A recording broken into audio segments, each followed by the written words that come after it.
ಮಾಡ್ತಾ ಇದ್ದಾರೆ. ಅಂದರೆ ಇದರ ಅರ್ಥ ಇಷ್ಟ, ಇಲ್ಲಿ ಸರ್ಕಾರ ಇದ್ದೂ ಇಲ್ದಂಗೆ ಅದ, ನ್ಯಾಯಾಂಗನೂ ಇದ್ದೂ ಇಲ್ದಂಗೆ ಅದ. ಯಾರ ಕೈಯಾಗ ದುಡ್ಡು ಐತಿ ಅವ್ರ ಕೈಯಾಗ. ಒಂದು ಹಿಂದಿಯೊಳಗೆ ಐತಿ, ನೀವು ಕೇಳಿದ್ರಿ, ಒಂದು ಗಾದಿ ಮತ್ತು ಕಿಸ್ಕಾಲ ಆಟಿ ಉಸ್ಕಾ ಬೈಕ್ಸ್ ಅನ್ನುವಂಗೆ.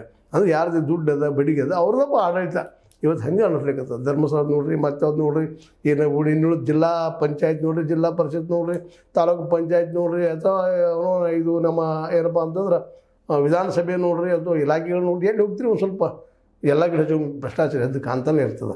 ಇವು ಹೋಗೇ ಇಲ್ಲ. 63% ಮೊನ್ನೆ ನಮ್ಮ ವೀರಣ್ಣವರು, ನಿಮ್ಗೆ ಗೊತ್ತದ, ಅವರು ನಮ್ಮ ನ್ಯಾಯಮೂರ್ತಿಗಳು ಹೇಳಿದ್ದಾರೆ, ಎಲ್ಲ ಕಡೆ 63% ಐತ್ರಪ್ಪ ಅಂತೇಳಿ. ಅದು ಸುಳ್ಳಿನಲ್ಲ. ಒಟ್ಟಾರೆ ಏನೋ ಇರಲಿ, ಇವತ್ತು ಕೊನೆಗೂ ಒಂದು ಚರ್ಚೆ ಆಗ್ತದೆ ಇಲ್ಲ ಅನ್ನೋದ್ರೊಳಗೆ ಸಿದ್ದರಾಮಯ್ಯರದ್ದು ಮತ್ತು DK ಅವರ ಮುಖ್ಯಮಂತ್ರಿ ಸ್ಥಾನ ಮತ್ತು ಚರ್ಚೆ ಆಯಿತು.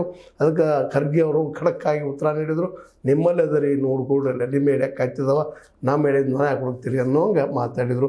ಒಟ್ಟಾರೆಯಾಗಿ ಡಿಸ್ಕಷನ್ ಅಂತ ಅಧಿವೇಶನದಲ್ಲಿ ಆಯಿತು. ಅದಕ್ಕೆ ಕಾರಣೀಕರ್ತರು ಹಲವರು ಏನೂ ಇರಲಿ, ವಿರೋಧ ಪಕ್ಷ ತನ್ನ ಕೆಲಸದ ಮಾಡಿದ, ಆಡಳಿತಾರೂಢ ಪಕ್ಷ ನಮ್ಮ ಖರ್ಗೆ ಅವ್ರ ಮೂಲಕ ಉತ್ತರ ಕೊಡಿಸ್ಯದ. ಅದಕ್ಕಿಂತ ಇಂಪಾರ್ಟೆಂಟ್ ಏನಪ್ಪ ಅಂದ್ರೆ ಆಡಳಿತ ಯಾರು ಚೆನ್ನಾಗಿ ಕೊಡ್ತಾ ಇದ್ದಾರೆ ಅನ್ನೋದಷ್ಟೇ ಇದು ಮುಖ್ಯ ಅಂತ ಹೇಳ್ತಾ, ಯಾರಾದರೂ ಮುಖ್ಯಮಂತ್ರಿ ಆಗಿರಿ, ಯಾರಾದರೂ ಉಪಮುಖ್ಯಮಂತ್ರಿ ಆಗಿರಿ, ಯಾರಾದರೂ ಅಧ್ಯಕ್ಷರಾಗಿರಿ, ಏನಾದರೂ ಆಗಿರಿ, ಒಳ್ಳೆ ಆಡಳಿತ ಕೊಡ್ರಿ ಅನ್ನೋದು ಈ ಸಂದರ್ಭದಲ್ಲಿ ನಾನು ಅನಿಸಿದ ಕೆಲವು ಮಾತಾಡಿದ್ರಿ. ನಿಮ್ಮ ಲೈಕ್ ಮಾಡಿ, ಶೇರ್ ಮಾಡಿ, ಕಮೆಂಟ್ ಮಾಡಿ, ಜೊತೆಗೆ ಸಬ್ಸ್ಕ್ರೈಬ್ ಆಗೋದು ನಿಲ್ಲಿಸ್ಬಿಟ್ಟು S60 ನ್ಯೂಸ್ ಅಂತ ತಿಳಿಸಿದ್ದಾರೆ. ಅನ್ನೋದು ಸತ್ಯದ ಕೈಗನ್ನಡಿ ವಂದನೆಗಳು.